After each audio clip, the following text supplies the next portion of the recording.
Hello everyone. Last lecture में हमने negative correlation and positive correlation देखे थे। अब हम partial positive correlation and partial negative correlation का कॉन्सेप्ट देखेंगे। If all points on scatter diagram are not on one line but lie around the line which is going to upward direction from left to right, then it indicates there is a partial। क्या होता है कि ये straight line में नहीं है लेकिन upward direction में जा रहा है, तो उसको हम पार्शियल स्कैटर पॉजिटिव कोरिलेशन बोल सकते हैं। When the changes in the values of two variables are in the same direction but not in the same proportion, we get such scatter diagram। We take one example to understand this case। Illustration देखें तो a company manufacture a ready-made garments। The monthly advertisement cost is 10 lakh में हम इन 10 lakhs में ये सारी details दी गई है। And sale of garments for the 6 months are given below. तो एडवर्टाइजमेंट कोस्ट है लैक्स में 5 लाख, 8 लाख, 10 लाख, 15 लाख, 12 लाख एंड 9 लाख। एंड यहाँ पे देखें तो सेल ऑफ गारमेंट्स तो वो कितनी है 20, 30, 50, 70, 60 एंड 35। अब हमको क्या करना है, इसको पहले असेंडिंग ऑर्डर में रखना है एक्स एक्सिस को, तो वो असेंडिंग ऑर्डर में है। तो हमारा असेंडिंग ऑर्डर में 5, 8 ये सारा असेंडिंग ऑर्डर में ही है, तो ये हमको कोई क्वेश्चन नहीं है। एक 9 है वो हमको लिखना है, तो यहाँ पे लिखा हुआ है, हम ऐसे करेंगे। अब यहाँ पे सबसे पहले छोटा से छोटा नंबर है 5, तो 5 के सामने 5 आता है 4 और 6 के बीच में। यहाँ पे हमने 2 का गैप लिया है और यहाँ पे 10 का गैप लेके लिया है। तो x axis equals to 1 centimetre equals to 10 lakhs equals to 2, तो वो 10 लाख में होता है। और वाई एक्सिस में 1 सेंटीमीटर इक्वल्स टू 10 करोड़, तो 10 का गैप लिया है, ठीक है। अब 5 के सामने है 20, तो 5 आता है 4 और 6 के बीच में, तो यहाँ पे 20। अब 8 आता है 8 के सामने है 30, तो ये हमारे पास 8 भी अवेलेबल है और 30 भी अवेलेबल है। उसके बाद 9, तो 9 के सामने है 35, तो 8 और 9 10 के बीच में 9 और 9 है वो 30 और 40 के बीच में 35, तो यहाँ पे 35 में करना है। उसके बाद आता है 10, तो 10 के सामने 50, 10 के सामने यहाँ पे हमारे पास 50 है, तो 50 पे मार्क करना है। उसके बाद आता है 12, तो 12 के सामने हमारे पास है 60, तो 60 पे मार्क करना है। उसके बाद है 15, तो 15 आता है 14 और 16 के बीच में, और उसके सामने है 70, तो यहाँ पे 70 पे हमको मार्क करना है, ठीक है। We can see all that points on the scatter diagram do not lie on the same line। The change in advertisement cost and sale are in the same direction but not in the same proportion. Hence, all the points are not in the same line, so we can say that there is a partial positive correlation between x and y। यहाँ पे partial positive correlation है। positive क्योंकि वो upward line में जाता है लेकिन वो straight नहीं है, तो इसको हम partial बोलेंगे, ठीक है। उसके बाद हम देखें तो if all points on scatter diagram are not in the one line but lie around the some line which is going to downward direction from left to right। यहाँ पे क्या होता है, डाउनवर्ड डायरेक्शन में जो भी है वो वेरिएबल्स वो आते हैं। Then it indicates that there is a partial negative relation between two variables x and y।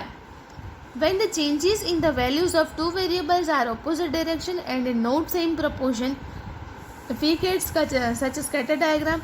We take one example to understand this case। हम एक example देखेंगे। इसका example देखें तो a company manufacturing spare parts for vehicles fixed different prices of rubber brusher for 5 months to know the effect price on its demand। Draw the scatter diagram from it and discuss about the nature and correlation। अब यहाँ पे price दी गई है 12, 13, 14, 15, 16 ascending order में दी गई है, इसलिए हम डायरेक्टली कर सकते हैं।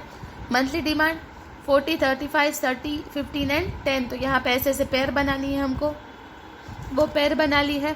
यहाँ पे स्मॉलेस्ट नंबर है 12 एंड जो लार्जेस्ट नंबर है वो 16 है, लेकिन इसके बीच में गैप ही नहीं है, तो हम ऐसे बना सकते हैं।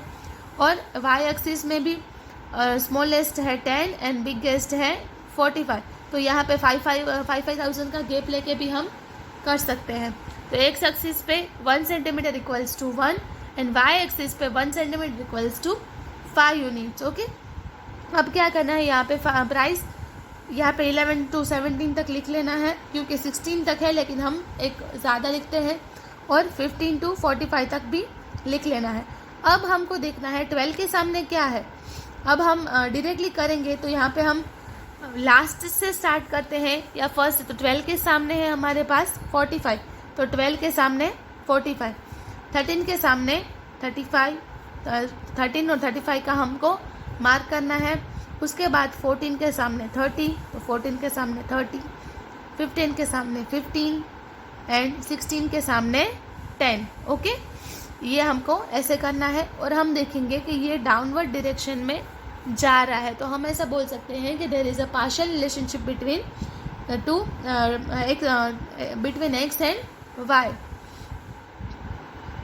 If the points are nearer to line, it indicates high degree of correlation, and if points are widely spread around the line, it indicates low degree of direction. यहाँ पे अलग अलग, यहाँ पे देखो डिस्टेंस ज़्यादा है तो यहाँ पे रिलेशन कम है, लेकिन जब डिस्टेंस कम होता है तो रिलेशन ज़्यादा होता है। तो हमने partial correlation, partial negative and partial positive, वो दोनों पॉइंट्स कंप्लीट किए हैं।